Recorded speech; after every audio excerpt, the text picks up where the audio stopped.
मैंने गांव वालों की सहूलियत के लिए एक पुल बनाया था, पर ये लोग अब मेरे ही टोल के पैसे आपस में बांटना चाहते हैं। शुरू में इसी झाओ चाचा ने पूरे गांव के सामने कसम खाकर कहा था कि मैं पूरे गांव का मसीहा हूँ, और अब ये मुझसे टोल के पैसे मांग रहा है। मैंने भी उसी वक्त पुल तोड़ने वालों को फोन लगा दिया कि गांव के बाहर वाले उस पुल को तोड़कर गिरा दो, उसे वापस पहले जैसी नदी बना दो। अरे इसी ने खुद पुल बनाया है और अब किसी को मुफ्त में जाने भी नहीं देता। झाओ चाचा, ये आप क्या कह रहे हैं? टोल के पैसे सिर्फ तुम अकेले नहीं रख सकते, पूरे गांव में बराबर बटेगा। पुल पर तो सब चलते हैं ना, पैसे हम सबके हैं। क्या तुम लोग सच में पागल हो गए हो? अफसर जी, इसने गैर कानूनी तरीके से पुल बनाया है और अपनी मर्जी से पैसे वसूल रहा है। इसे गिरफ्तार करो। लिन जेंग, किसी ने तुम्हारे खिलाफ नाम के साथ शिकायत दर्ज कराई है, कृपया जांच में हमारा साथ दें। झाओ चाचा, उस पुल पर मैंने 2 लाख रुपए खर्च किए हैं, सब अपनी जेब से लगाया है। रसीदें तो सारी मौजूद हैं और सच में सारा पैसा इन्होंने ही दिया है। टोल वसूलते हुए कितना समय हो गया? 2 महीने से भी कम। कुल कमाई बस 10,000 से थोड़ी ऊपर हुई है। एक एक पाई का हिसाब लिखा है कि किसकी गाड़ी थी, किस दिन गुजरी और कितने पैसे दिए।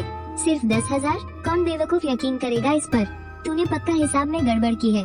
हाँ, 2 लाख की लागत में से 10,000 भी वापस नहीं आए। तुम लोग क्या बांटना चाहते हो? क्या वो 1,90,000 का कर्ज बांटोगे जो मुझ पर है? तुझसे किसने कहा था पुल बनाने को? हमने तो तेरे आगे हाथ नहीं जोड़े थे। हाँ, तुमने अभी क्या कहा? जरा फिर से बोलना। इसकी बकवास मत सुनो। झूठा हिसाब बनाना किसे नहीं आता? हाँ, दाल में पक्का कुछ काला है। या तो टोल के पैसे बराबर बांट या फिर पुल को तोड़ दे। सब लोग शांत हो जाइए। लिन जेंग, तुम अभी के लिए पुल बंद करने में हमारा सहयोग करो। क्या तुम लोगों का जमीर मर गया है? उस पुल को बनाने के लिए हमने अपने बच्चे की स्कूल की फीस तक लगा दी। जब तुम लोग पुल से गुजर रहे थे तब तुम्हारे मुंह से आवाज क्यों नहीं निकली? हन, किसने कहा था तुम्हें पैसे लगाने को? तुम्हारी खुद की मर्जी थी। झाओ चाचा, आपका पोता रोज उसी पुल से स्कूल जाता है। क्या आप भूल गए कि आपने कैसे हमारे आगे गिड़गिड़ाकर मिन्नतें की थी? बस बहुत हो गया, आज के लिए इतना ही। जांच पूरी होने तक पुल बंद रहेगा। लड़के, हमसे पंगा लेगा? या तो पैसे बांट या फिर उसे तोड़ दे। अब तो खुद ही चुन ले। हाँ हाँ हाँ हाँ हाँ, ठीक है, जैसी इनकी मर्जी। कर ही लेते हैं पैसों का बंटवारा। हेलो वांगसेट, हाँ मैं लिन जेंग बोल रहा हूँ। उस पुल का जो बढ़िया क्वालिटी का स्टील है ना, मैं उसे बेच रहा हूँ। कबाड़ के भाव ही लगा लो, बस जल्दी से जल्दी इसे साफ करवा दो। मैं तुम्हारे साथ हूँ। जब लोगों की नीयत ही खराब हो तो कितना भी अच्छा पुल बना लो, सब बेकार है। लिन भाई, आपका बहुत शुक्रिया। इस पुल पर चलने में तो बड़ा मजा आ रहा है। एक आध बार और मजे ले लो, आगे से ये नहीं मिलने वाला। लिन जेंग, अफसर के जाने के बाद तुम सोच रहे हो कि बात खत्म हो गई? टोल के पैसों का हिसाब तो आज करना ही पड़ेगा। पुल तो सब इस्तेमाल करते हैं, पैसे सिर्फ तो अकेला कैसे हड़प सकता है? 2 लाख मैंने अपनी जेब से लगाए और टोल के नाम पर 10,000 भी इकट्ठे नहीं हुए हैं। इतनी सी चिल्लर है, जिसको हिस्सा चाहिए शौक से ले, पर पहले मेरे वो 1,90,000 चुकाओ जो मुझ पर कर्ज है। तुझसे किसने कहा था पुल बनाने को? हमने तो तेरे आगे हाथ नहीं जोड़े थे। हाँ बिल्कुल, तुमने मेरे आगे हाथ नहीं जोड़े थे ना, तो फिर आगे से इस पर कदम भी मत रखना। लियो लाओसान, तू पिछले महीने 47 बार इस पुल से गुजरा है, एक भी चक्कर नहीं छूटा। सारा पैसा बाहर के गांव वालों की गाड़ियों से ही आया है। एक चक्कर के 10 रुपये, अपने गांव वालों से एक पैसा भी नहीं लिया। तो क्या तुमने बाहर वालों से तो पैसे लिए ना? हूँ, अगर पैसे नहीं लूंगा तो पुल की मरम्मत कैसे होगी? उसकी बकवास मत सुनो, पक्का सारा पैसा इसी ने कहीं छुपा कर रखा है। बिल्कुल, दाल में कुछ काला जरूर है। तू अकेला ही सारा हिसाब किताब रखता है, तो फिर जो तू कहेगा वही सच मान लिया जाएगा। चाचा जाओ इस बही खाते पर। दस्तखत भी जाली हो सकते हैं। या तो पुल का पैसा हम सब में बराबर बटेगा, या फिर भूल जा कि तू इस पुल को आगे चला पाएगा। इस बही खाते में सिर्फ पैसों का हिसाब नहीं है। 12 मार्च को आधी रात में जब तेरी बहू को अस्पताल ले जाना था, तू मेरे दरवाजे पर गिड़गिड़ा रहा था। 5 अप्रैल को जब तेरी खाद वाली गाड़ी नदी के किनारे फंस गई थी, तो तू कैसे तड़प रहा था। बस कर लिन जेंग, तेरा एहसान याद है मुझे। लेकिन चाचा चेन ने कहा कि अगर इस पुल की कमाई सब में बंटे तो साल के आखिर में हर घर को अच्छा खासा पैसा मिलेगा। अच्छा, तो तेरी जमीन की कीमत बस चंद कौड़ियां है? सब लोग कान खोल कर सुन लो, अगर आज यह नहीं माना तो हम यहाँ से नहीं हिलेंगे, बिल्कुल नहीं हिलेंगे। तुम लोग ये क्या तमाशा कर रही हो? पैसा बांट दे, फिर हम सब पहले जैसे अच्छे पड़ोसी बनकर रहेंगे। हो तुम्हें लगता है कि मुझ पर दबाव डालकर तुम पैसा ऐंठ लोगे? ज्यादा ही सिर पर चढ़ रहा है ना? देख लेना, मैं जाकर फिर से पुलिस में शिकायत कर दूंगा। गैर कानूनी तरीके से पुल बनाना और वसूली करना, हर एक धारा तेरे खिलाफ जाएगी। वो लोग चले गए। 2 घंटे तक माथापच्ची करते रहे, घुमा फिरा कर बस एक ही रट लगाए थे, पैसा बांटो। वो लोग पैसे नहीं मांग रहे थे, वो लोग दांव खेल रहे थे, ये देखने के लिए कि मैं उनके सामने घुटने टेकता हूँ या नहीं। कल सुबह होते ही पुल तोड़ने वाले आ जाएंगे। मैं तुम्हारे साथ खड़ा हूँ, हम मिलकर सामना करेंगे। पुल टूटने के बाद उसका लोहा मैं खुद बेचूंगा। इस बार मैं उन्हें ऐसा सबक सिखाऊंगा कि वो जिंदगी भर याद रखेंगे कि पुल कोई आसमान से नहीं टपका था। पिताजी, आपको क्या लगता है लिन जिंग हार मान लेगा? उसे हार माननी ही पड़ेगी। पूरा गांव मेरे साथ खड़ा है। चाचा झाओ इस बार तो सच में बौखला गए हैं। तुम लोगों के अंदर थोड़ी सी भी शर्म बची है या नहीं? खुद ही देख लो। बस 600 रुपये बचे हैं। चाचा झाओ, आपका पोता रोज उसी पुल से होकर स्कूल जाता है, आप भूल गए? 6 महीने पहले आप ही ने कहा था कि लिन जिंग, तूने पुल बनाकर बहुत पुण्य का काम किया है। माँ, मुझे नहीं पता तू क्या बक रहा है। पिताजी, ऐसा लग रहा है कि सच में उनके पास पैसे नहीं हैं। चुप कर, पैसा पक्का कहीं और छुपा रखा है। ये लॉन्डो बहुत चालू है, भगवान जाने इसने पैसे कहाँ गाड़ रखे हैं। लिन जिंग, चाची एक सच्ची बात बोलेगी बेटा, तेरे उस पुल से सच में हम सबका बहुत भला हुआ है ना? लेकिन सारा पैसा तो अकेला रख लेता है, इसी बात से लोगों के पेट में दर्द है। चाची चेन, पिछले महीने जब आपकी बहू की डिलीवरी में दिक्कत आई थी, रात के 3 बजे अपनी तिपहिया गाड़ी निकालकर मैंने ही आप लोगों को पुल पार करवाया था। क्या मैंने आपसे एक भी पैसा मांगा था? आप ही बताइए, मांगा था क्या? चलो यहाँ से, घर चलो और बेइज्जती नहीं करवानी मुझे। चलो चलो सब अपने घर जाओ, किसी के दरवाजे पर ऐसे भीड़ मत लगाओ। अगर पुल बंद हो गया तो हमें कितना लंबा चक्कर काटना पड़ेगा। और अभी थोड़ी देर पहले तू ही तो चीख चीख कर इसे तोड़ने की बात कर रहा था। सबसे ज्यादा गला तो तू ही फाड़ रहा था कि या तो पुल तोड़ दो। अरे सच में थोड़ी ना तोड़ने को कह रहा था। खाना खा लो, पूरा दिन इसी ड्रामे में निकल गया। तुमने तो एक निवाला भी नहीं खाया है। कल सुबह होते ही पुल तोड़ने वाली टीम यहाँ आ जाएगी। अभी अभी मैंने इसे सेठ वांग को बेच दिया। कबाड़ के भाव बिका है, बस 80,000 के थोड़ा ऊपर। बिक गया तो बिक गया, कम से कम उन लालची लोगों की नजर तो नहीं रहेगी इस पर रोज रोज। 2 लाख लगाकर सिर्फ 80,000 वापस मिले हैं। लेकिन इस बार मैं उन्हें ऐसा सबक सिखाऊंगा कि वो याद रखेंगे। लालच की कीमत इन 80,000 से कहीं ज्यादा बड़ी होती है। सच में बंद हो गया पापा, पुल सच में सील कर दिया गया है। अब मैं कल शहर जाकर अपने क्लाइंट से कैसे मिलूंगा? डर किस बात का? यहाँ का माहौल कुछ ही दिनों में अपने आप ठीक हो जाएगा। बस थोड़ा इंतजार कर लो। तुमने अभी जो कहा, क्या वो सच है? उस स्टील में हमारे 10 साल की गाड़ी कमाई लगी है। बच्चों की फीस के लिए मैं अपने मायके वालों से पैसे उधार ले लूंगी। अरे मेरा मतलब फीस से नहीं था, मैं पूछ रही हूँ कि क्या तुम सच में उस पुल को तोड़कर कबाड़ में बेचने वाले हो? नहीं तोड़ूंगा तो क्या करूँगा इसका? क्या इंतजार करूँ कि वो चाचा झाओ अपने लोगों के साथ आकर इसके पैसे बांटे? लेकिन क्या हम थोड़ा और सब्र नहीं कर सकते? सब्र? उन्होंने मेरे घर का दरवाजा तोड़ दिया, मेरे हिसाब की किताब छीन ली, मेरे घर के आंगन पर कब्जा कर लिया, और तुम कह रही हो कि मैं सब्र करूं? मुझे बस डर है कि तुम गुस्से में आकर कुछ ऐसा ना कर दो जिसके लिए बाद में पछताना पड़े। मुझे तो इस बात का पछतावा है कि मैंने सोचा था पुल बनाने से लोगों के दिल भी जुड़ जाएंगे। ठीक है फिर तोड़ दो इसे, मैं तुम्हारे साथ हूँ। समझ लेंगे कि 10 साल की कमाई कुत्तों को खिला दी। लेकिन अब से अगर कोई भी हमारा फायदा उठाने की सोचेगा तो उससे पहले मुझसे निपटना होगा।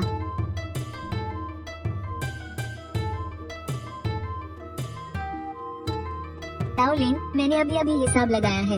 वो सारा स्टील मैं मार्केट के कबाड़ वाले भाव पर ही लूंगा। लगभग 80-90 हजार बनेंगे। लेकिन तुम्हारे पुल के वो स्टील गर्डर बहुत अच्छी क्वालिटी के हैं। मैं तुमसे सच कहता हूँ, अगर मैं उन्हें आगे बेचूं तो आराम से 2 लाख के ऊपर मिल जाएंगे। 1,30,000। चलो ऐसा करते हैं, मैं तुम्हें एकदम सही दाम दे रहा हूँ और 3 दिन के अंदर पूरा पुल हटा दूंगा। तुम आराम से सोच लो, सोचने की कोई जरूरत नहीं है। इसी दाम पर पक्का करते हैं। लेकिन मेरी एक शर्त है, कल सुबह होते ही तुम्हें काम शुरू करना होगा। मुझे ये काम जल्दी निपटाना है। ठीक है, कल सुबह 6 बजे मेरी टीम वहाँ पहुँच जाएगी। हम ठीक है। अरे सेठ जी, आज इतनी सुबह सुबह? आपका ये पुल सच में बहुत काम का है। शहर का चक्कर लगाने से बच जाता हूँ। मेरे पूरे आधे घंटे बच जाते हैं। आराम से जाना। लिन जिंग, मैं बाजार जा रहा हूँ, लेकिन एक बात बताओ, इस गांव वाले पैसे क्यों नहीं देते? हमें हर बार 10 रुपए देने पड़ते हैं। ये पुल मैंने अपने पैसों से बनवाया है। अपने गांव वालों से मैं पैसे नहीं लेता। अरे वाह, तुम तो बड़ा सही हिसाब रखते हो। लिन भाई, कल जो भी हुआ मैंने सुना। चाचा झाओ ने सच में बहुत गलत किया। मैं आपको सच बता रहा हूँ, मैं उनके उस तमाशे में बिल्कुल शामिल नहीं था। मैं तो बस यहाँ ये देखने आया था कि पुल अभी भी है या नहीं। बस 20 मिनट और बचे हैं। लिन भाई नमस्ते, नई गाड़ी ली है, कल ही नंबर प्लेट लगी है। अब से रोज ऑफिस आने जाने के लिए इसी पुल से गुजरना होगा। लिन भाई बहुत बहुत शुक्रिया। इस पुल पर गाड़ी चलाने में बड़ा मजा आता है, एकदम मक्खन। हाँ हाँ, अब जाओ। अब आगे से ये कभी नहीं मिलेगा। भाई साहब, मेरी सब्जियों की गाड़ी 9 बजे से पहले शहर पहुंच जानी चाहिए, वरना मेरी दुकान लगाने का टाइम निकल जाएगा। जल्दी निकलो। हम गांव के मोड़ पर पहुंच चुके हैं, बस 3 मिनट में आ रहे हैं। अरे लिन जिंग, इतना मुंह क्यों लटकाए हो? जो भी इस पुल से गुजरता है वो तुम्हें दुआएं ही तो देता है।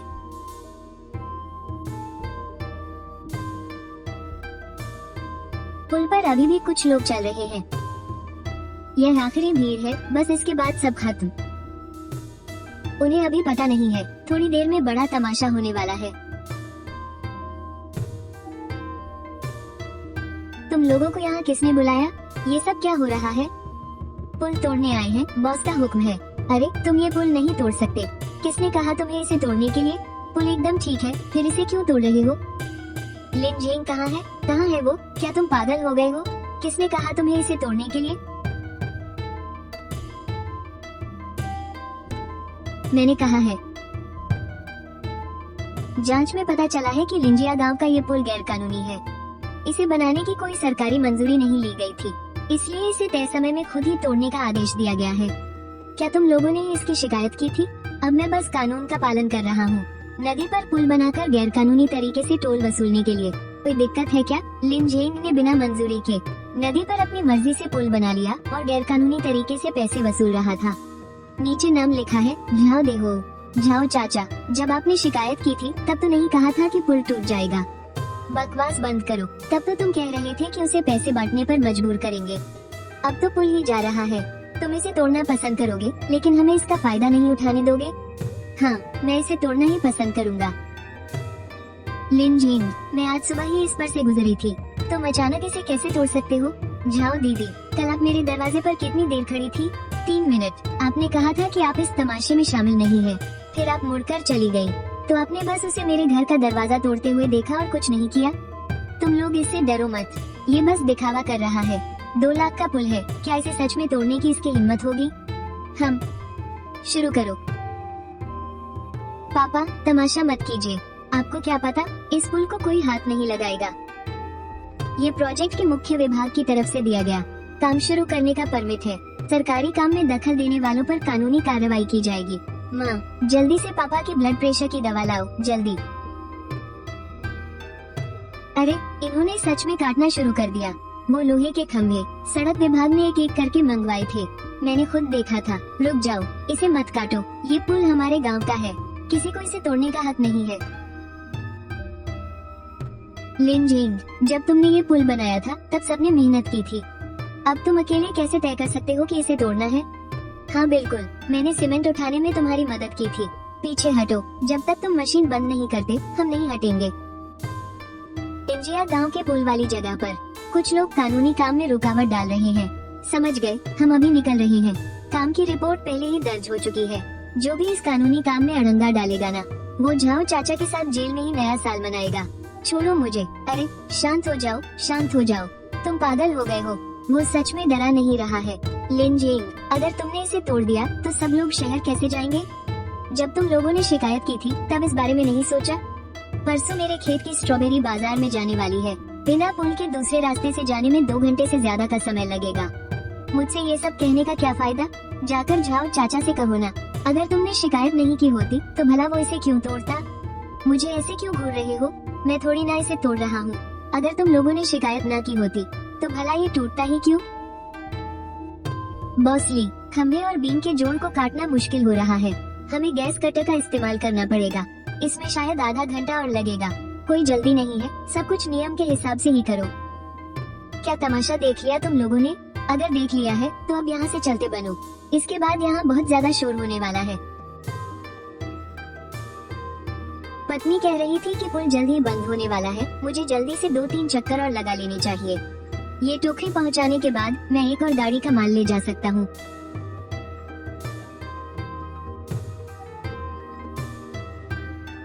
मुख्य खंभा टूटने वाला है। पुल पर मौजूद सभी लोग तुरंत पीछे हटो।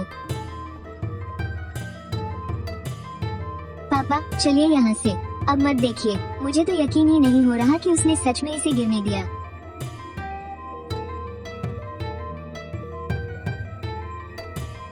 अरे ये तो गिर गया, पुल ही नहीं रहा। अब हमें कितना लंबा चक्कर लगाना पड़ेगा। मैं तो आज सुबह ही इस पर से गया था। मैंने तो लिन झेंग से बात भी की थी। अब शहर जाने के लिए पहाड़ के पीछे वाली उस कीचड़ भरी सड़क से चक्कर लगाना पड़ेगा। मुझे रोज अपने बच्चों को नदी पार स्कूल छोड़ने जाना होता है। आने जाने में 4 घंटे और लगेंगे। क्या बच्चे अब स्कूल भी जा पाएंगे? तुम्हें किसने कहा था उसके साथ जाकर शिकायत करने को? मैंने कोई शिकायत नहीं की। मैं तो बस 2 बार उनके साथ गया था। लिनसेट, स्टील के खंभे अब पानी से बाहर नहीं निकाले जा सकते। इन्हें अब कबाड़ ही समझना होगा। जो स्टील बचाया जा सकता है उसकी कीमत लगभग 80,000 से ज्यादा होगी। पैसे तुम्हारे खाते में डाल दूं? तुम क्या कर रहे हो? तुमने बस ऐसे ही इसे तोड़ दिया। 2 लाख? क्या तुम पागल हो गए हो? तुम्हें पुल का दुख है या अपने नुकसान का? हेलो, मैं अब पार नहीं जा सकता। लिन गांव का वो पुल अब नहीं रहा। हाँ, वही पुल जो हम हमेशा इस्तेमाल करते थे, वो गिर गया है। नहीं नहीं नहीं, मैंने अभी तो कॉन्ट्रैक्ट साइन किया था। मुझे रोज 3 बार माल पहुंचाना होता है। अब सब बर्बाद हो गया। अब मुझे कितना हर्जाना भरना पड़ेगा। ये सब किसने किया? वो शिकायत वाला खत चाचा झाओ ने लिखा था। पुल का टोल पूरे गांव में बंटना चाहिए था। ये तो हम सबकी भलाई के लिए था ना? सबकी भलाई के लिए? तुम बस अपने हिस्से के पैसों का सोच रहे थे। तुमने शुरुआत में हमसे क्या कहा था? तुमने कहा था कि लिन झेंग पक्का कुछ हेराफेरी कर रहा है। तुमने कहा था कि अगर हम उस पर दबाव डालेंगे तो हर परिवार को कई हजार रुपए मिलेंगे। तुमने कहा था कि शिकायत की चिट्ठी चिपकाना सिर्फ उसे डराने के लिए है। तुमने कहा था कि वो कुछ ही दिनों में हार मान लेगा। और अब क्या हुआ? पुल ही टूट गया। मेरी सारी स्ट्रॉबेरी दुकान में ही सड़ जाएगी। क्या तुम मेरे नुकसान की भरपाई करोगे? तुम में से कौन लिन झेंग के घर के बाहर खड़ा नहीं था? किसने पैसे बांटने के लिए शोर नहीं मचाया था? तुम मेरी स्ट्रॉबेरी के पैसे भरो। मेरा बेटा कल स्कूल कैसे जाएगा? पहाड़ी रास्ते से 4 घंटे का चक्कर लगाना पड़ेगा। मैंने फसल बेचने का कॉन्ट्रैक्ट साइन किया है। परसों तक मेरी सारी चेरी खेत में ही सड़ जाएगी। मैं तुम्हें बता रहा हूँ।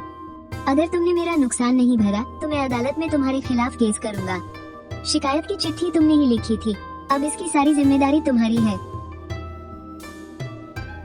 पापा, कल मैं पुरानी गाड़ियों के बाजार जाकर अपनी गाड़ी बेच दूंगा। क्या करूँगा इसका? पुल ही नहीं रहा तो गाड़ी रखकर क्या फायदा? 3 घंटे का लंबा चक्कर लगाना पड़ेगा। क्या पेट्रोल के पैसे आप देंगे? मैंने तुम्हें दूसरों की बातों में आकर तमाशा करने दिया। हमारी स्ट्रॉबेरी पूरी तरह पक चुकी है। 3 घंटे के चक्कर में सबकी सब गाड़ी में ही सड़ जाएगी और तुम मुझे दोष दे रहे हो। चाचा झाओ ने कहा था कि पैसे बंटने पर हर परिवार को कई हजार मिलेंगे। तब क्या तुमने हाँ में सिर नहीं हिलाया था? सच में मेरी तो अकेली मारी गई थी जो मैंने लालच किया। हो, सब कुछ खत्म हो गया। पुराने लियो ने अपने आड़ू बेचने का कॉन्ट्रैक्ट साइन किया हुआ है। अगर माल नहीं पहुंचाया तो उसे हर्जाने के तौर पर 3000 विदेशी मुद्रा का जुर्माना भरना पड़ेगा। मैं इतने पैसे कहां से लाऊंगा? तुम कुछ बोलते क्यों नहीं? सारा सामान पैक कर लिया है, चलो चले। हाँ,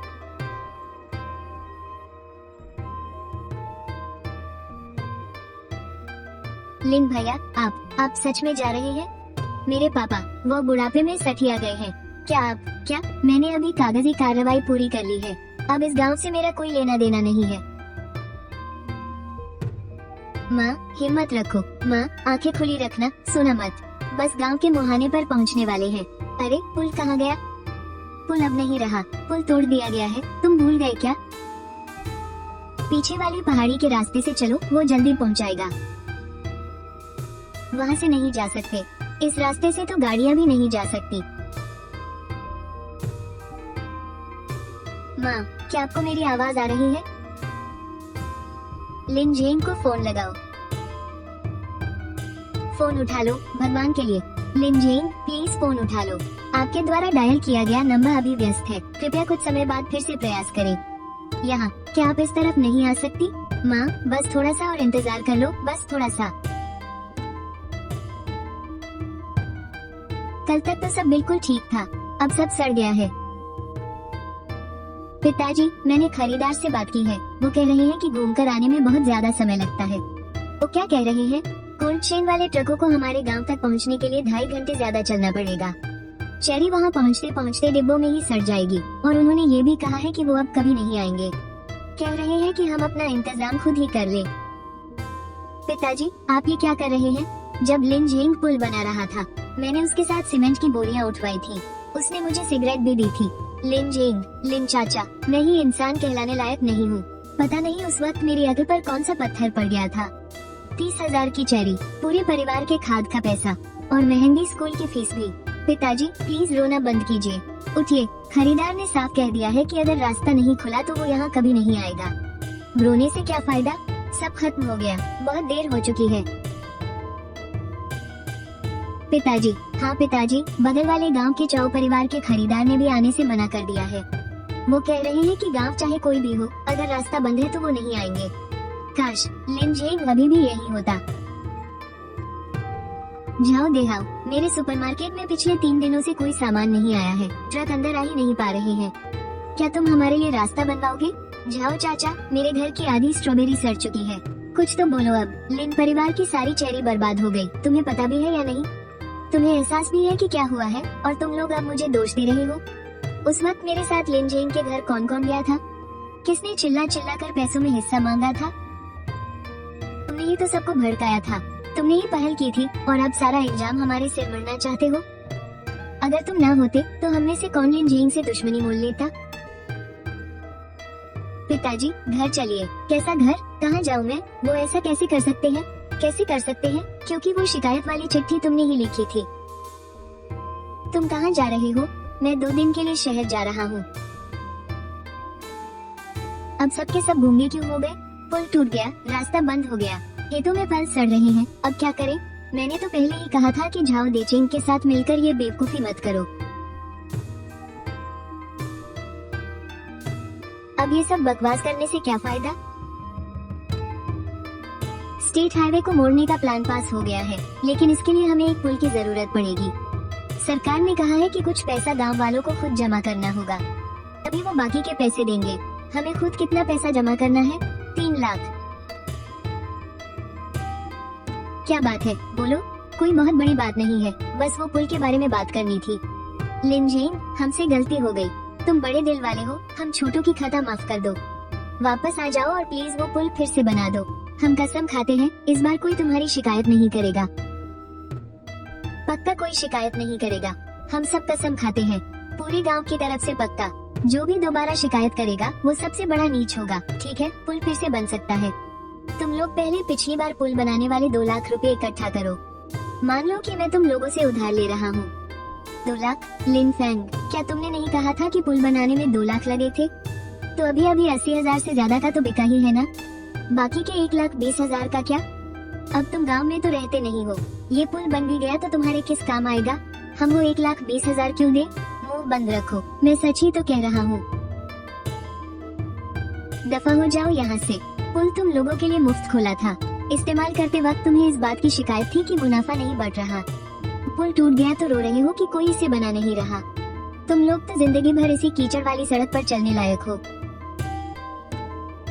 तुम लोग अभी भी नहीं समझे, मुझे इन 2 लाख रुपयों की कोई कमी नहीं है। मैं बस ये देखना चाहता हूँ कि क्या तुम लोग अपने खुद के पुल के लिए 1 फूटी कौड़ी भी खर्च करना चाहते हो या नहीं। तुम लोगों ने अपना जवाब दे दिया है, अब जाओ यहाँ से। तुम तो अब बहुत बड़े आदमी बन गए हो ना, तुम्हें इन थोड़े से पैसों की कोई परवाह नहीं है, लेकिन हमारी 2 लाख रुपए, वो इसे बनाना ही नहीं चाहता। क्या तुम्हें समझ नहीं आ रहा? वो जानबूझकर हमें परेशान कर रहा है। उसने कहा कि वो उधार मांग रहा है, मुफ्त में नहीं मांग रहा। पुल बनने के बाद जो टोल मिलेगा उससे धीरे धीरे चुका देगा। टोल के पैसे? वो अब गांव में तो रहता नहीं, हम भला पैसे क्यों दे? हाँ, अब तो वो शहर में रहने लगा है। इस पुल के लिए हम पिछली बार जब उसने पुल बनाया था तो अपने 2 लाख खर्च किए थे। तुम लोगों ने एक फूटी कौड़ी नहीं दी थी, तो क्या अब गड़े मुर्दे उखाड़ने का क्या मतलब? अब वो तुमसे पैसे मांग रहा है तो तुम्हें गड़े मुर्दे लग रहे हैं? जब तुम लोगों ने उससे मुनाफा बांटने को कहा था तब वो गड़े मुर्दे नहीं थे? क्यों ना हम उससे थोड़ी बात कर ले, थोड़े कम पैसे जमा करें, जैसे 1,50,000। हम तो 50,000 भी नहीं निकाल सकते। अभी तक गए नहीं? लिन जिंग, चलो एक बार फिर से बात कर लेते हैं। तुम लोग अभी भी नहीं समझे। मुझे इन 2 लाख रुपयों की कोई परवाह नहीं है। मैं बस ये देखना चाहता हूँ कि क्या तुम लोग अपने खुद के पुल के लिए एक फूटी कौड़ी भी खर्च करना चाहते हो या नहीं। मेरा फैसला तुम लोग सुन चुके हो, अब जाओ यहाँ से। तुम तो अब बहुत बड़े आदमी बन गए हो ना, तुम्हें इन थोड़े से पैसों की कोई परवाह नहीं है, लेकिन तुम्हारी क्या? उस वक्त मैंने अकेले 2 लाख का बोझ उठाया था, क्या तब तुम में से किसी ने हम लोगों की बात की थी? चाचा जाओ, लिन जिंग नहीं माना। वो कह रहा है कि हमें पूरे 2 लाख जमा करने होंगे। तो फिर जमा करो, पूरा गांव मिलकर जमा करेगा, और अगर नहीं कर सकते तो घर घर जाकर उसके सामने घुटने टेको। पक्का हो गया है, नए जिले की सड़क हमारे गांव से होकर गुजरेगी, लेकिन शर्त ये है कि हमें इसके साथ लोगों की सुविधा के लिए एक पुल भी बनाना होगा, और गांव वालों को इसका सारा खर्च खुद ही उठाना पड़ेगा। हमें इतने सारे पैसे जमा करने होंगे, ऊपर से सरकार कितनी मदद करेगी? सरकार मुख्य सड़क बनाने का पूरा खर्च उठाएगी, लेकिन इस पुल के लिए गांव वालों को ही पहले पैसों का इंतजाम करना होगा। अगर इस साल के अंदर पैसों का इंतजाम नहीं हुआ तो सड़क बनने का यह मौका पड़ोस वाले गांव को मिल जाएगा। एक बार सड़क जुड़ गई और हमारा पुल भी बन गया तो आगे से हमारे गांव वालों के लिए आना जाना एकदम आसान हो जाएगा। पर 3 लाख रुपए कौन देगा? तुम्हारे घर से हर परिवार अपनी तरफ से पूरी कोशिश करे, अपनी मर्जी से जितना हो सके मदद करो, थोड़ा बहुत जो भी बन पड़े अपनी तरफ से जरूर दो। मेरे बाग के तो आधे से ज्यादा फल ही खराब हो गए हैं। मेरी फसल का भी बहुत भारी नुकसान हुआ है, मेरे पास तो सच में देने के लिए कुछ नहीं बचा। मैं 5,000 दूंगा। चेरी की फसल तो बर्बाद हो गई, लेकिन हम पुल गंवा नहीं सकते। अगर पुल नहीं बना तो अगले साल भी सब सड़ जाएगा।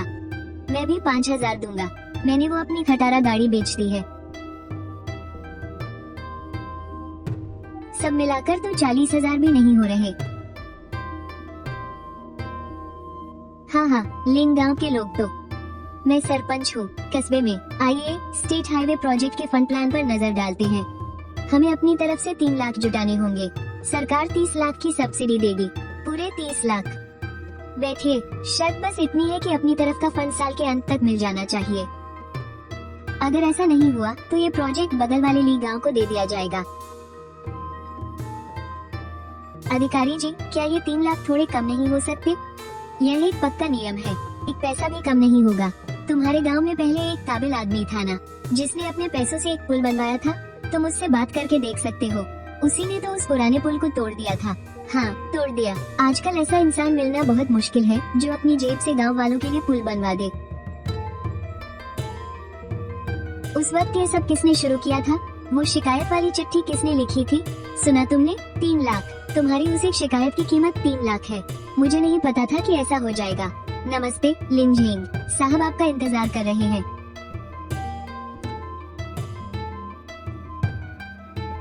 बैठो लिन, अब से पूरे जिले के रोड नेटवर्क की प्लानिंग तुम्हारे हाथों में है। मुझ पर भरोसा जताने के लिए शुक्रिया सर। मैं वही सड़क बनाऊंगा जहां इसकी सबसे ज्यादा जरूरत होगी। लिन, सालों पहले तुमने अपनी जेब से गांव वालों के लिए जो पुल बनवाया था उसके बारे में मैंने इंडस्ट्री के कागजात में पढ़ा है। तुमने अपनी सालों की जमा पूंजी लगाकर वो पुल बनवाया था, लेकिन गांव वालों ने ये तुम्हें गलत समझा और ताने मारे। उसके बाद पुराने पुल का इस्तेमाल बंद कर दिया गया और तुमने गुस्से में आकर उसे तोड़ दिया। तुम्हारा वो कदम थोड़ा जल्दबाजी वाला जरूर था, लेकिन अगर उस वक्त तुम पीछे हट जाते और उन विरोध करने वालों के सामने झुक जाते तो शायद मेरी नजरों में तुम्हारी उतनी इज्जत नहीं होती। मैं अपना 100% दूंगा सर। गांव का विकास सिर्फ हुनर और तकनीक से नहीं होता, इसके लिए एक मजबूत इरादे की भी जरूरत होती है। तुम्हारे अंदर वो जज्बा है, इसलिए बिना डरे जो सही लगे वो करो।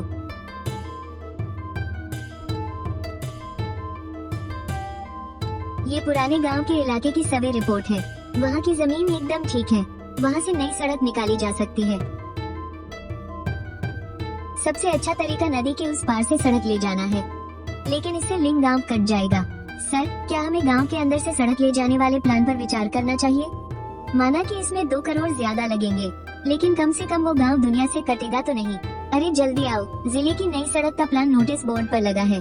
सड़क तो हमारे गांव को छोड़कर निकल गई, अब तो बाहर का कोई भी इंसान हमारे गांव नहीं आएगा।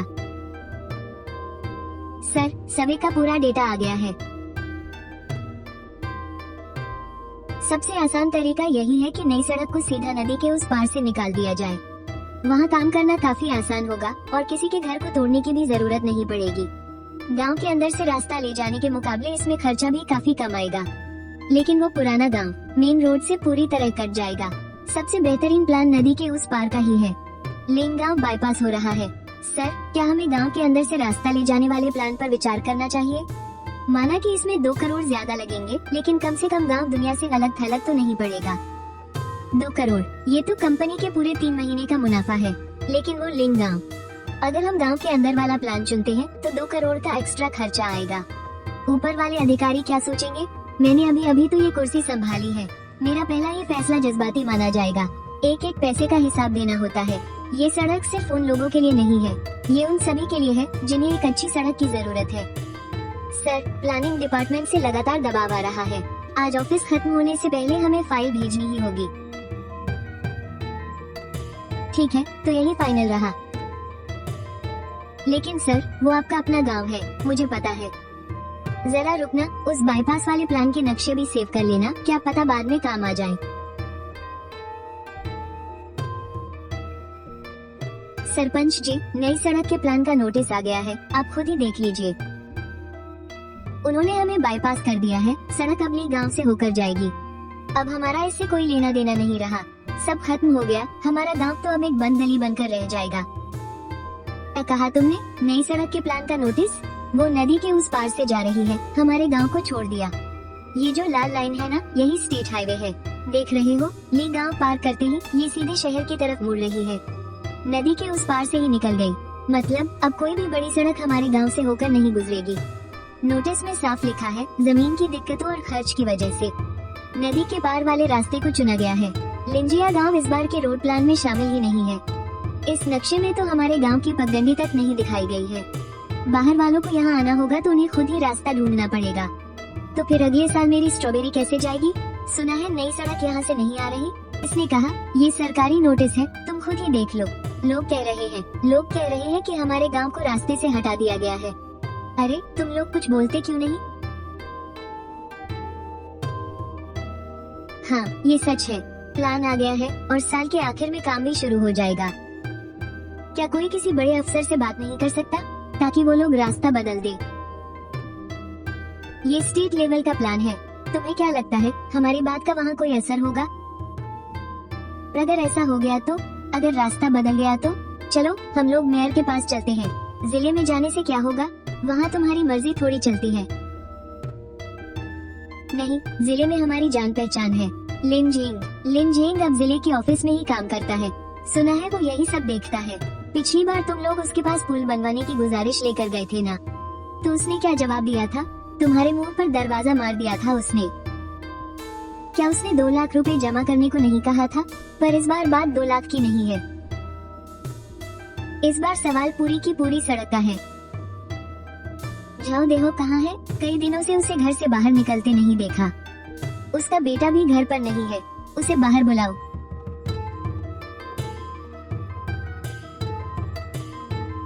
क्या बात है?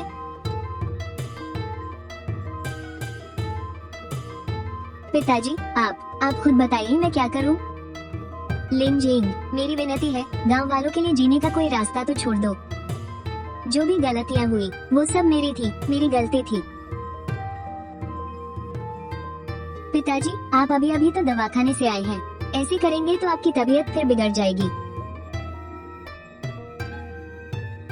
लिनजिंग, मुझे पता है तुम अंदर हो। मैं तुमसे माफी नहीं मांग रहा, मैं बस तुमसे ये भीख मांगता हूँ, इन बुजुर्गों और बच्चों की खातिर हमारे गांव को एक बंद गली मत बनने दो। मेरी दुकान का सामान पहले ही 3 बार रास्ते में फंस चुका है। अगर सड़क नहीं बनी तो मुझे अपनी दुकान बंद करनी पड़ेगी। मेरा पूरा परिवार उसी दुकान के भरोसे जिंदा है। मेरे बेटे को स्कूल जाने के लिए 4 घंटे पहाड़ी रास्ते से घूमकर जाना पड़ता है।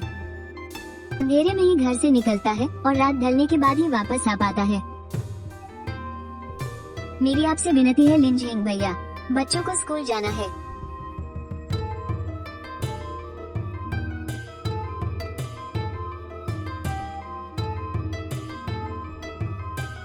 उस वक्त जब उसने मेरे घर का दरवाजा तोड़ा था, तब भी बिल्कुल ऐसा ही नजारा था। लोगों की पूरी भीड़ उसके पीछे खड़ी थी, पर किसी एक ने भी मेरे हक में एक शब्द तक नहीं कहा था। आज जो ये लोग यहाँ खड़े हैं ना, इन्हें अपनी करनी पर कोई पछतावा नहीं है। ये सिर्फ इसलिए यहाँ है क्योंकि सड़क इनके गांव से होकर नहीं जा रही। लिन सर, बाहर बारिश बहुत तेज हो रही है। सर, आगे जो बुजुर्ग चल रहे हैं, उनकी तबीयत कुछ ठीक नहीं लग रही, उन्हें अंदर भेज दो।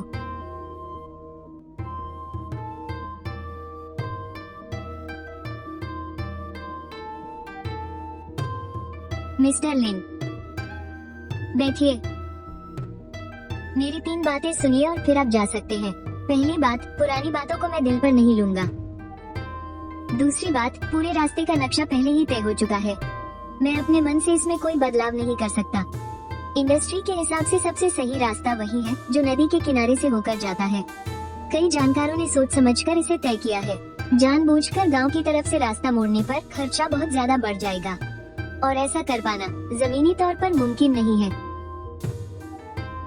तीसरी बात, अगर आप चाहते हैं कि मैं अपने स्तर पर आपके लिए किसी से मिन्नतें करूं, तो ऐसा नामुमकिन है। लिन जिंग, उस रात अगर वहाँ पुल होता तो मेरी माँ की जान बच सकती थी। वो पुल मैंने बनवाया था और तुम लोगों ने ही उसकी शिकायत की थी। लिन जिंग, हम तुम्हारे गुनहगार हैं बेटा। हम तुमसे माफी की उम्मीद नहीं करते, लेकिन क्या तुम हमें कोई रास्ता दिखा सकते हो? कोई भी रास्ता चलेगा। लिन जिंग, मैं तुम्हारे आगे हाथ जोड़ता हूँ, इसकी कोई जरूरत नहीं है। आखिरकार वो अपने किए की कीमत चुकाने को तैयार हो गए हैं, लेकिन मैं ये कभी नहीं चाहता था कि वो मेरे सामने गिड़गिड़ाएं। मैं बस उन्हें ये बताना चाहता था कि जिंदगी में कोई भी सफर मुफ्त नहीं होता। खैर, मेरे पास प्राइवेट इन्वेस्टमेंट से बनने वाली एक छोटी सड़क का प्रपोजल है। तुम्हारे सारे रास्ते बंद नहीं हुए हैं, ये एक सर्विस रोड होगी और इसका सारा खर्चा मैं खुद अपनी जेब से दूंगा। हाईवे से लेकर तुम्हारे गांव तक एक लिंक रोड बनाई जाएगी। जमीन की जांच पहले ही हो चुकी है, काम करने वाले मजदूर किसी भी वक्त काम शुरू कर सकते हैं। सच में? लेकिन इसकी कीमत बहुत भारी चुकानी होगी। तो क्या तुम लोग ये रास्ता चुनना चाहते हो? कितनी भारी कीमत? खुद ही पढ़ लो। सेल्स के मुनाफे का 20%, वो भी पूरे 10 सालों तक। मैं दस्तखत करूंगा, मैं अपने नाम से दस्तखत करूंगा। इन 10 सालों का कर्ज मैं अपने सिर पर लूंगा। पिताजी, मैं दस्तखत करूंगा। मैंने अपनी जिंदगी में बहुत सी गलतियां की हैं, कम से कम एक काम तो सही करने दो। जाओ चाचा, आपने खुद अपनी मर्जी से इस पर दस्तखत किए हैं। पूरे 10 साल, खेती की सारी कमाई का 20% हिस्सा। ये तो सरेआम लूट है। 20%? हम लोग साल भर खून पसीना एक करेंगे और ये 20% ले जाएगा। आखिर किस हक से? मुझे बताइए, किस हक से? सिर्फ इसलिए कि उसने एक पुल बनवाया था? इस हक से क्योंकि पिछली बार तुम लोगों ने ये हंगामा करके उस पुल को तुड़वाया था। अगर सौदा घाटे का लग रहा है तो मत करो दस्तखत। जाते रहो उन 3 घंटे वाले पहाड़ी रास्तों से और अपने सड़े हुए फलों का बोझ खुद उठाओ। मैंने पूरा हिसाब लगा लिया है। पिछले साल हमने डीलर्स को 8 रुपये किलो के भाव से चेरी बेची थी। चक्कर काटने के बाद से खरीदार नहीं आए। 1-1 किलो फसल खेत में ही सड़ गई। बहुत मुश्किल से थोड़ा बचाया, पर उसका एक पैसा भी नहीं मिला। अगर पुल होता तो कोल्ड स्टोरेज वाले ट्रक अंदर आ पाते। कीमत 10 रुपये तक जा सकती है और वो 20% लेगा। मेरे हाथ में 8 रुपये आएंगे। तुम लोग खुद ही हिसाब लगा लो। तो पहले की बात थी, पहले खरीदार क्यों आते थे? क्योंकि तब पुल था। अब क्यों नहीं आते? क्योंकि अब पुल नहीं है। मेरी बात सुनो, मैं लिन जिंग की तरफदारी नहीं कर रहा। मैं तो उन चेरियों के लिए बोल रहा हूँ जो खेतों में सड़ रही हैं। 10 साल बहुत लंबा समय है। 5 साल, उसने 2 लाख रुपयों के लिए भी हमसे कोई मोल भाव नहीं किया और तुम उससे इस बात पर बहस करोगे? एक बार कोशिश तो करनी चाहिए, क्या पता वो मान जाए। वो बिल्कुल नहीं मानेगा। ये कोई कॉन्ट्रैक्ट नहीं है, ये एक आईना है जो हमें हमारी असलियत दिखा रहा है कि हमने पहले उसके साथ कैसा बर्ताव किया था। मैं साइन करूंगा। क्या तुम पागल हो गए हो? मैं अब और लंबा चक्कर नहीं काटना चाहता। मेरे पिताजी पर उसका कर्ज है, तो कर्ज मैं चुकाऊंगा। 10 साल और 20% का मुनाफा, एक पैसा भी कम नहीं होगा। लाओ पेन, मैं साइन करता हूँ। खेतों में सड़ने से तो अच्छा है कि उसे हिस्सा दे दिया जाए। मैं खुशी खुशी उसे 20% दे दूंगा, लेकिन अपनी स्ट्रॉबेरी को टोकरियों में सड़ते हुए नहीं देख सकता। ये तो मेरा फर्ज है। सबने साइन कर दिए हैं। कुल 67 परिवार है। थोड़ा बाई तरफ 5 सेंटीमीटर हटो भाई, रास्ता दो। ठंडा शरबत आ गया है, जिसे भी प्यास लगी हो पी लो। हाँ हाँ उस्ताद जी, थोड़ा आराम कर लीजिए। ये घर के संतरे हैं, बिल्कुल खट्टे नहीं हैं। हाँ हाँ हाँ, आराम से खाइए, अभी और भी हैं। हाँ हाँ हाँ, बहुत मीठे हैं। हाँ हाँ हाँ। लिन सर, आपके गांव का ये माहौल तो पिछली बार पुल टूटने से बिल्कुल अलग है। पिछली बार जब हम गांव में आए थे तो लोगों ने हमें रोका था। इस बार तो पानी पिलाने वाले मजदूरों से भी ज्यादा हैं। मैं समझ गया। चाचा, ये पुल फिर से कैसे बन रहा है? क्या उसी बेवकूफ ने फिर से पैसे लुटाए हैं? अरे, पिछली बार जब उसने पुल बनाया था तो किसी ने उसकी शिकायत कर दी थी। इस बार पूरा गांव उसका कर्जदार है। हाँ हाँ हाँ हाँ हाँ। अगर किसी ने शिकायत करने की हिम्मत की तो मैं उसे जिंदा नहीं छोड़ूंगा, और आगे से जो भी पुल पार करेगा और टोल नहीं देगा, उसे मैं सबसे पहले सबक सिखाऊंगा। जो कुछ रुपये खर्च करने में भी कंजूसी करेगा, उसे इस पुल पर चलने का कोई हक नहीं है। पिताजी, आपकी चोट अभी तक पूरी तरह से ठीक नहीं हुई है।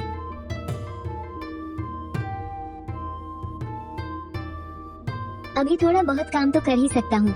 वैसे तुम्हारे गांव में ये पुल फिर से कैसे बन रहा है? क्या फिर से उसी लिंजेंग नाम के बेवकूफ ने पैसे लगाए हैं? वो बेवकूफ नहीं है, उसे ऐसा मत कहो। तुम ऐसी फालतू बात नहीं कर सकते।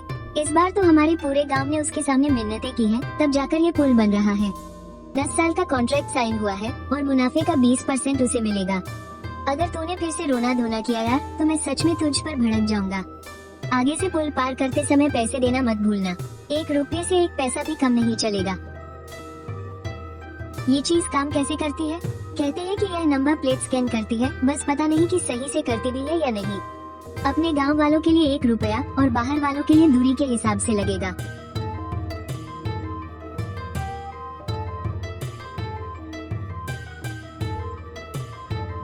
अपने गांव के निवासी के वाहन का शुल्क 1 रुपया।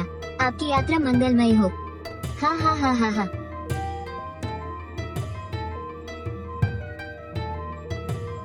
लिन जी, यह 1 रुपया देकर मुझे बड़ा सुकून मिला।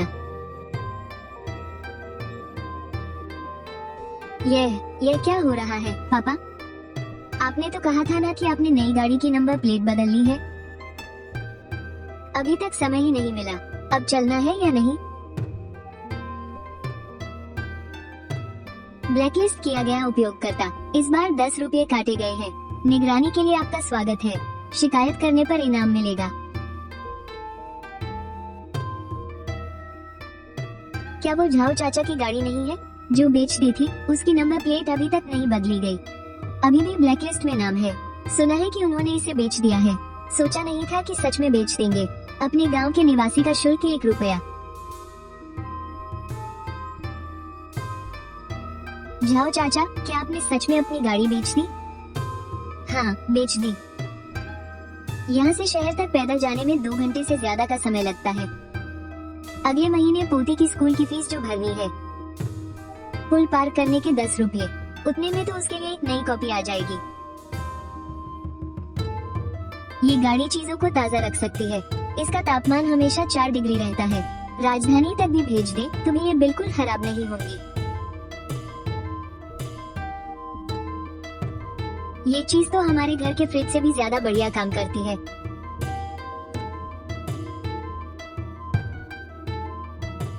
जाओ दीदी, आपके घर की ये स्ट्रॉबेरी क्या आज ही तोड़ी है? हाँ, आज सुबह सुबह ही तोड़ी है। इन पर अभी भी ओस की बूंदें हैं। एक एक स्ट्रॉबेरी को मैंने अपने हाथों से चुना है। इन्हें सीधे डिब्बों में पैक करके ये कोल्ड चेन वाली गाड़ी सीधे ले जाएगी। दोपहर तक ये शहर के सुपरमार्केट में बिकने लगेंगी। लिन भैया, जब शुरुआत में आपने कहा था कि आप 20% हिस्सा लेंगे, तो मैंने मन ही मन आपको बहुत गालियाँ दी थी। जाओ दीदी, लगता है ये बात आपने बहुत दिनों से अपने मन में दबा कर रखी थी, पर अब मुझे लगता है कि वो 20% मेरी जिंदगी का सबसे सही खर्च था। दोस्तों, ये हमारा लेंजिया गांव है। ये हमारी पहली कोल्ड चेन से सीधे आने वाली चेरी है। आज ही ऑर्डर करें और कल ही ये ताज़ा चेरी आपके पास पहुंच जाएंगी। अभी अभी किसी ने 300 ऑर्डर दिए हैं। 300 ऑर्डर? पहले जब हम बाजार जाते थे तो एक दिन में 30 किलो बिक जाना ही बहुत बड़ी बात होती थी। पिछले साल इसी समय सारी चेरी जमीन पर सड़ रही थी। मैं यहीं घुटनों के बल बैठकर खुद को थप्पड़ मार रहा था। और इस साल 1 किलो की कीमत 15 रुपए मिल रही है। खरीदार तो जैसे टूट पड़े हैं। और तो और इस ऑनलाइन बिक्री की वजह से मैं अपने फोन पर ही देख सकता हूँ कि मेरी चेरी किसने खरीदी है। बीजिंग, शंघाई, ग्वांगजू, मुझ बोरे झाओ की चेरी ग्वांगजू तक बिक रही है। अब लगता है कि मेरी जिंदगी सफल हो गई। दोपहर को जब इन्हें गाड़ी में रखवाओ तो ध्यान रखना कि फलों को कोई नुकसान न पहुँचे। मुझे पता है ये कोल्ड चेन वाली गाड़ियाँ तो एम्बुलेंस से भी ज्यादा आराम से चलती हैं।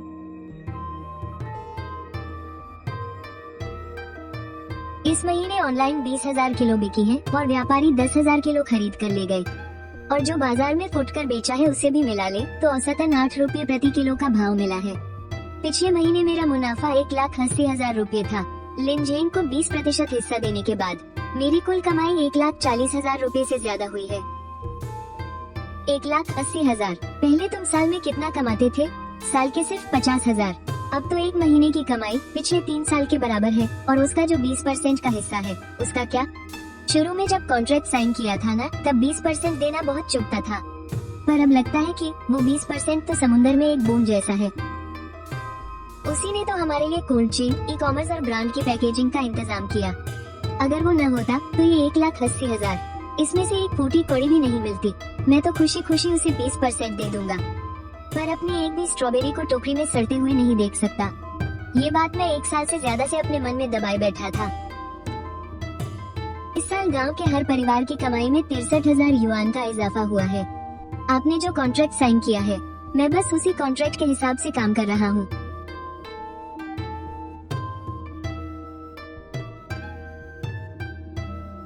आपकी कमाई का 20% हिस्सा मैं लूंगा और बाकी बचा हुआ 80% आपका अपना होगा।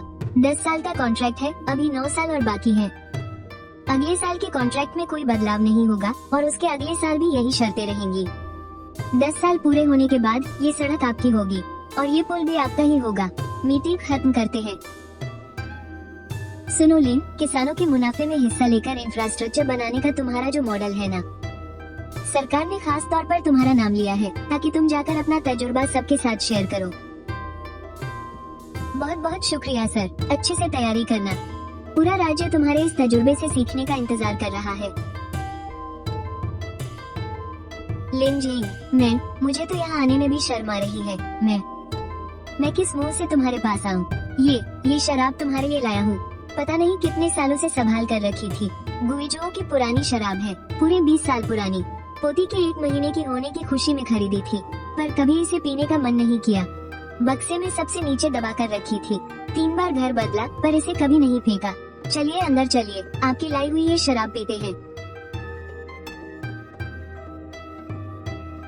ये शराब तुम्हारे लायक नहीं है। जब तुमने पहला पुल बनवाया था ना, तब मैं सोच रहा था कि ये लड़का इतना बेवकूफ कैसे हो सकता है। अपने खुद के पैसे ऐसे ही खर्च कर रहा है।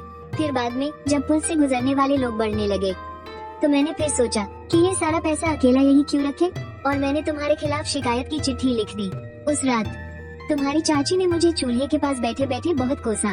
उसने कहा था कि लिन जिंग गांव के लिए पुल बनवाकर पुण्य कमा रहा है और तू उसकी शिकायत कर रहा है। ये तो पाप है, लेकिन मैंने उसकी एक न सुनी। मुझे लगा कि मैं ये सबके भले के लिए कर रहा हूँ, पर बाद में वो पुल टूट गया और लियू योन की माँ को हम बचा नहीं पाए। चेरी के बाद में घुटनों के बल गिरकर जब मैंने खुद को थप्पड़ मारे, तब जाकर मुझे एहसास हुआ कि मेरी लिखी वो एक चिट्ठी मेरी कब्र पर रखे उस पत्थर की तरह है जिसके बोझ तले मैं जिंदगी भर दबा रहूंगा। जाओ चाचा, आपने खुद अपनी साइकिल को धकेलते हुए रोज 2 घंटे से ज्यादा का लंबा रास्ता तय किया, पर आप कभी मेरे पास नहीं आए। ये सबक जिंदगी भर याद रखना पड़ेगा। मैं किस मुंह से आता? जाओ चाचा, आप जानते हैं मुझे आपकी किस बात पर सबसे ज्यादा गुस्सा आता है? इस बात पर नहीं कि आपने मेरे खिलाफ शिकायत लिखी, बल्कि इस बात पर कि आपने शुरू से लेकर आखिर तक मुझसे एक बार भी सच नहीं बोला। आप चाहते तो मेरा दरवाजा खटखटा सकते थे। अगर आपको ये नाइंसाफी लग रही थी ना, तो आप मेरे साथ बैठकर बात कर सकते थे, लेकिन आपने ऐसा नहीं किया। तुमने लोगों को लाकर मेरे घर का दरवाजा तोड़ दिया था। जो बीत गया सो बीत गया। इस शराब के साथ वो सारी पुरानी बातें भी खत्म, लेकिन सबक हमेशा याद रहना चाहिए। राष्ट्रीय ग्रामीण विकास योजना के तहत हमारे गांव को एक मॉडल गांव चुना गया है। अरे वाह, एक मॉडल गांव को कितना पैसा मिलेगा? बुनियादी ढांचे के लिए 60 लाख रुपए, व्यापार को बढ़ावा देने के लिए 30 लाख, कुल मिलाकर 90 लाख रुपए। हाँ हाँ हाँ।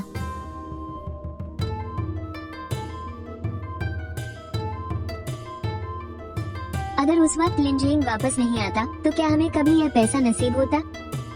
60 लाख रुपए सड़कें और पुल बनाने के लिए और 30 लाख रुपए व्यापार के लिए। ये पैसा कैसे खर्च होगा? मेरे बाग के सामने वाली सड़क तो अभी भी कच्ची है। तुम्हारी सड़क पहले क्यों बने? तुम्हारे यहाँ तो कोल्ड चेन वाले ट्रक भी नहीं जा सकते।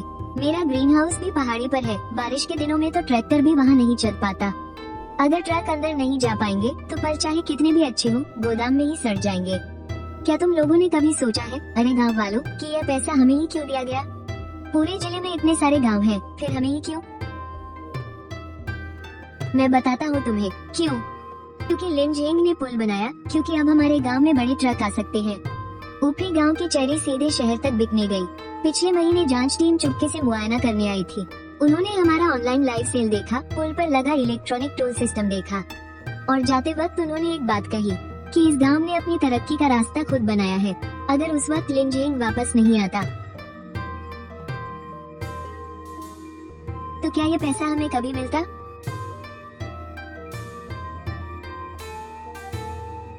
अगर लिंजिंग नहीं आता तो ना पुल होता और ना ही कोल्ड स्टोरेज, ना कोई ऑनलाइन व्यापार होता, और हमारी चेरी खेतों में ही सड़ जाती, स्ट्रॉबेरी गाड़ियों में सड़ जाती, और जब जांच टीम आती तो उन्हें सिर्फ कीचड़ भरी सड़कें और सड़े हुए फल दिखते। तुम्हें लगता है हम चुने जाते? शुरुआत में जब उसने पुल तोड़ा था तो मैंने भी उसे बहुत गालियां दी थी। मैंने कहा था कि वो बहुत बेरहम है, पुल तोड़ देगा लेकिन हमारा फायदा नहीं होने देगा। मैं 2 बार उसके घर के दरवाजे पर जाकर खड़ा हुआ था। जब झाऊ चाचा पैसे बांटने की मांग कर रहे थे तब मैं चुप रहा। मुझे लगा कि पैसे बंट जाए तो अच्छा ही है। अब तुम लोगों को अपनी गलती का एहसास हो रहा है। जब उसने पहली बार पुल बनाया था तो अपनी जेब से पैसे लगाए थे, गाँव वालों से एक पैसा नहीं मांगा। तुम में से किसने उसे एक गिलास पानी भी पूछा था? जब उसके घर का दरवाजा तोड़ा जा रहा था तब कौन उसके हक में बोलने के लिए आगे आया था? मुझ पर लिंजिंग का एक पुल उधार है, इस गांव का एक पुल उधार है। मैं प्रस्ताव रखता हूं कि लिंजिंग के सम्मान में एक स्मारक बनाया जाए। हाँ, बिल्कुल बनना चाहिए। उस पर क्या लिखा जाएगा? उस पर पुल बनाने, उसे तोड़ने और फिर से बनाने की उसकी कहानी लिखी जाएगी, ताकि लिंजिया गांव के आने वाले बच्चों को पता चले कि यह पुल कैसे बना था। स्मारक पुल के सिरे पर लगेगा, जिसका मुंह मुख्य सड़क की तरफ होगा और पीठ नदी की तरफ, ताकि जो भी आए उसे साफ दिखाई दे। जो भी पुल पार करे वो सबसे पहले इस स्मारक को देखे। और उस पर क्या लिखा होगा? उसके पुल बनाने, तोड़ने और फिर से बनाने की कहानी, ताकि लिंजिया गांव के भविष्य के बच्चों को भी पता रहे कि यह पुल आखिर बना कैसे। जो सहमत है वो दस्तखत करे और अंगूठे का निशान लगाए।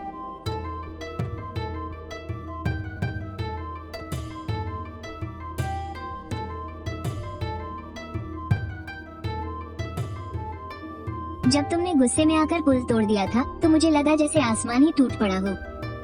कभी नहीं सोचा था कि उसे तोड़ने से एक नया पुल बनेगा। मैंने पुल तोड़ते वक्त ही कहा था, अगर इंसानों की नीयत ही खराब हो तो पुल चाहे कितना भी अच्छा क्यों ना बने, उसका कोई फायदा नहीं। अब पुल चालू हो गया है तो लोगों के दिल भी जुड़ गए हैं।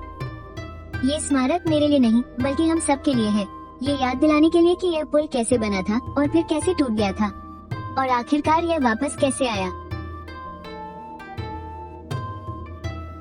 जाओ चाचा, आप रोज यहाँ झाड़ू लगाने आते हैं। अरे ये तो बस चलते फिरते कर देता हूँ, बस इसे साफ सुथरा रखना चाहता हूँ।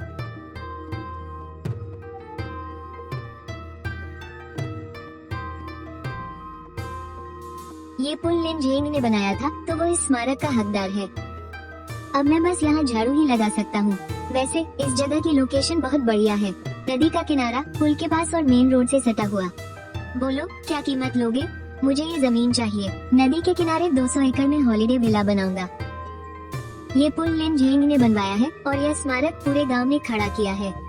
हम इसे नहीं बेचेंगे प्रधान जी, हमारे पास सरकारी मंजूरी है। यह जमीन कमर्शियल एरिया में आती है। अगर आप नहीं बेचेंगे तो हम सरकारी कब्जे की कानूनी कार्रवाई करेंगे। फिर आपको इतना मुआवजा भी नहीं मिलेगा। मुआवजा कितना मिलेगा? 1 स्क्वायर मीटर का 2000। तुम्हारे इस पुराने खंडहर के बदले शहर में एक टॉयलेट भी नहीं आएगा। 2000? क्या तुम हमें भिखारी समझ रहे हो? कम लग रहा है तो ठीक है, जाओ कोर्ट कचहरी के धक्के खाओ। जब यहाँ बुलडोजर चलेगा ना, तब रोना मत बैठकर। जो भी हमारे गांव के पुल को हाथ लगाएगा, हमारे मसीहा को छुएगा, उसे मेरी इस बूढ़ी लाश के ऊपर से गुजरना होगा। बाबा, आप इतनी उम्र में क्यों बेकार की जिद कर रही हैं? आपकी ये कमजोर हड्डियां तो बुलडोजर के एक धक्के में ही चूर चूर हो जाएंगी। कान खोल कर सुन ले, इस स्मारक पर जो लिखा है ना, वो किसी एक इंसान का नाम नहीं है। ये गांव के 67 परिवारों का नाम है और हर एक परिवार ने इस पर लाल स्याही से अपना अंगूठा लगाया है। हर एक परिवार ने इस पुल पर अपनी जान की बाजी लगाई है। इस स्मारक को तोड़ने का मतलब है हमारी जड़ों को काटना। जिस पुल को हमने भीख मांगकर बनवाया था, उसे तोड़ने का मतलब है हम 67 परिवारों की इज्जत मिट्टी में मिलाना।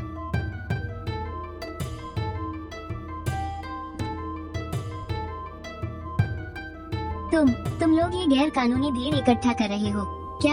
ये गांव एक मॉडल गांव है जिसे सरकारी फंड्स की सुरक्षा मिली हुई है। सरकारी कागजों में तो ऐसा कुछ नहीं लिखा था। गलतफहमी हो गई भाई साहब, गलतफहमी। हम तो बस यहाँ की जमीन देखने आए थे। पापा, मैंने अपनी जिंदगी में बहुत सी गलतियाँ की हैं, लेकिन आखिरकार मैंने ये काम बिल्कुल सही किया है। पापा, पुल तो सुनहरा हो गया। हम ये पापा के बनाए हुए पुराने पुल के रंग से बिल्कुल अलग है ना? बॉस लेन, आज चेरी का आखिरी ट्रक शहर भेज दिया गया है। वहाँ सुपरमार्केट से 3 बार फोन आ चुका था। ऑनलाइन भी 500 नए ऑर्डर आए हैं। आपके हिस्से का पैसा महीने के आखिर तक अकाउंट में आ जाएगा। पिछले महीने से 20,000 ज्यादा। जब तुमने गुस्से में आकर उस पुल को तोड़ दिया था ना, तो मुझे लगा जैसे आसमान टूट पड़ा हो। लेकिन मुझे नहीं पता था कि उसे तोड़ने से एक नई दुनिया की शुरुआत होगी। पुल तोड़ने से पहले मैंने तुमसे कहा था ना, अगर लोगों की नीयत ही खराब हो तो चाहे कितना भी मजबूत पुल बना लो, सब बेकार है। पापा, और अब पुल तो बस एक जरिया होता है, लोगों की सहूलियत के लिए एक पुल। पर लोगों के दिलों का पुल एक बार टूट जाए तो उसे जोड़ना सबसे मुश्किल होता है। शुक्र है कि आखिरकार हमने वो पुल जोड़ ही लिया। चक्कर देखो, इसके पैसे नहीं लगेंगे। लिन गांव की चेरी, इसकी मिठास सीधे दिल में उतर जाती है। बिल्कुल ताज़ा तोड़ी है, मीठी न लगे तो कोई पैसे मत देना। पहले तुम्हारे गांव आते थे तो चारों तरफ घुप अंधेरा रहता था, पर अब तो यहाँ मेले जैसी रौनक रहती है। आहा, पुल जो चालू हो गया है। लोग बड़े तो जिंदगी भी रोशन हो गई। हाँ। पहले तो अंधेरा होते ही सब सो जाते थे, और अब तो रात में भी लोग यहाँ बारबेक्यू खाने आते हैं।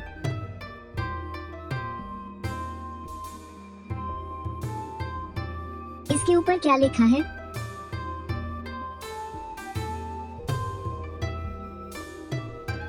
पहला पुल तुम्हारी पढ़ाई की फीस लगाकर बनाया गया था। सुविधा पुल।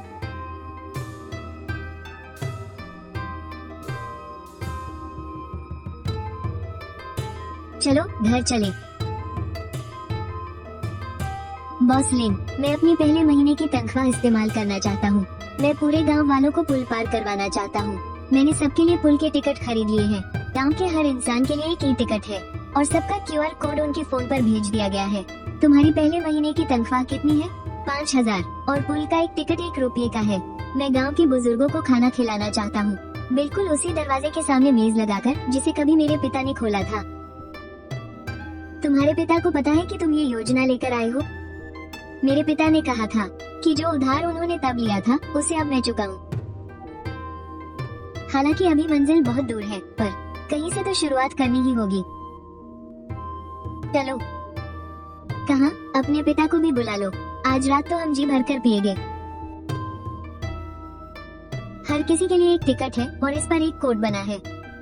इसे स्कैन करने के बाद आप जिंदगी भर मुफ्त में आ जा सकेंगे। इसके बाद पुल पार करने के लिए कभी पैसे नहीं देने पड़ेंगे। तुमने अपने पहले महीने की पूरी तनख्वाह बस इसी में लगा दी। चाचा झाओ, इस बोतल में अभी आधी शराब बची है, आज इसे खत्म करना ही होगा। चीयर्स। हाँ हाँ हाँ हाँ हाँ। लिन जिंग, पिछली बार मैंने तुमसे कहा था कि ये शराब तुम्हारे लायक नहीं है, और आज भी मुझे यही लगता है कि ये शराब आपके लायक नहीं है, चाचा झाओ।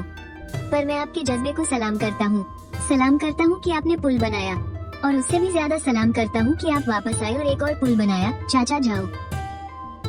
पुरानी बातें इस शराब के साथ ही खत्म हो जानी चाहिए, लेकिन जो सबक मिला है उसे जिंदगी भर याद रखना होगा, और जिंदगी भर उसे निभाना भी होगा। आओ सब मिलकर ये जाम पिए। चीयर्स।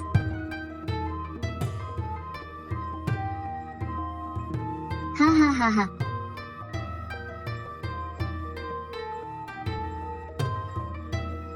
पिताजी, मुझे भी एक पुल बनाना है। पहले पुल ने एक नदी को पार कराया, दूसरे पुल ने एक गांव को संवारा, और ये तीसरा पुल लोगों के दिलों को जोड़ेगा।